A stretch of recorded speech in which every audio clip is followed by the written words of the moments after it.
Welcome student, मैं आज आप लोगों को वेलकम करता हूँ अपनी नई वीडियो के अंदर, जिसके अंदर आज हम लोग लूप स्टेटमेंट के बारे में पढ़ेंगे। लूप होता क्या है?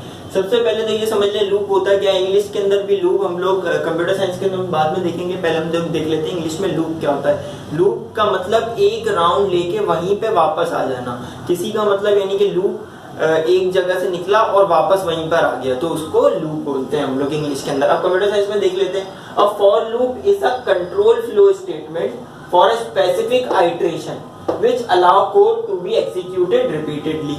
अच्छा जी, for loop स्टेटमेंट एक ऐसी स्टेटमेंट होती है जो कि स्टेटमेंट्स का फ्लो चेक करती है, यानी कि वो किस तरह एग्जीक्यूट हो रही है। और स्पेसिफिक आइट्रेशन, अब स्पेसिफिक आइट्रेशन का मतलब क्या? नंबर ऑफ टाइम, इतने नंबर ऑफ टाइम के लिए।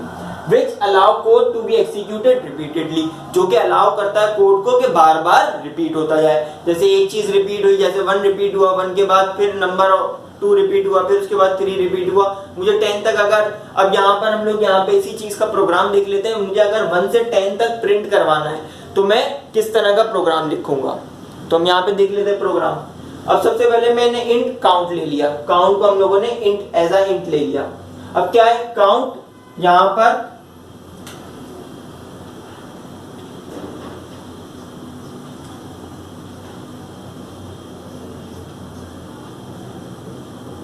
अब यहां पर हम लोग देख लेते हैं। अब यहां पर हम लोगों ने काउंट को एज अ वेरिएबल ले लिया। उसके बाद हम लोग देख लेते हैं यहां पर फॉर काउंट।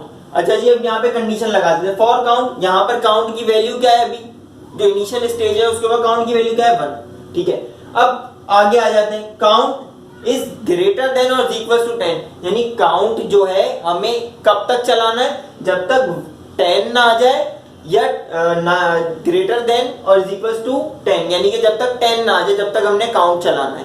ठीक है, अब तीसरी स्टेटमेंट क्या है वो देख लेते हैं। तीसरी स्टेटमेंट ये है कि count is equal to count plus plus, यानी प्लस प्लस का मतलब +1, यानी काउंट के अंदर हम लोग 1 1 बार बार प्लस कराते रहेंगे तो क्या होगा।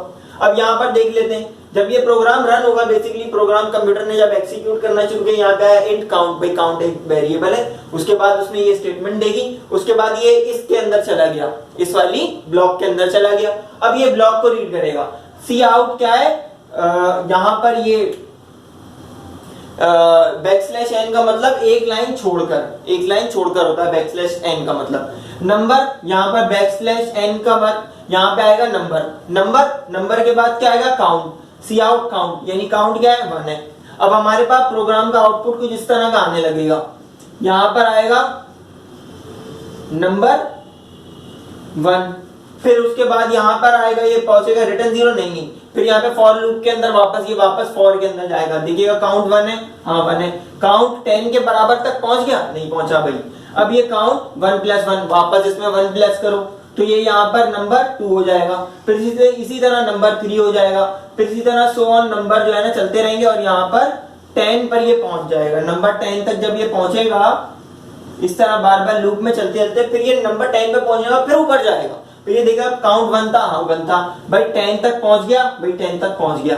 C++ अब नहीं करना क्योंकि ये 10 तक पहुंच चुका है, इसकी आइट्रेशन 10 तक ही की थी। अब ये 10 से और आगे नहीं जा सकता। प्रोग्राम को यहाँ पे लॉक कर दिया, प्रोग्राम इस लूप से बाहर निकलेगा और उसके बाद यहाँ पर रिटर्न 0 हमारे पास प्रिंट हो जाएगा। ठीक है स्टूडेंट, तो आप लोगों ने अगर अब तक चैनल सब्सक्राइब नहीं किया तो इसको सब्सक्राइब कर ले और बेल नोटिफिकेशन जरूर दबा दीजिएगा, ताकि आप लोगों को आने वाली तमाम वीडियो के नोटिफिकेशन मिलते हैं। उसके अलावा अगर आप लोगों को ये वीडियो पसंद आई, इसको लाइक भी कर दें और चैनल को सब्सक्राइब भी कर लें।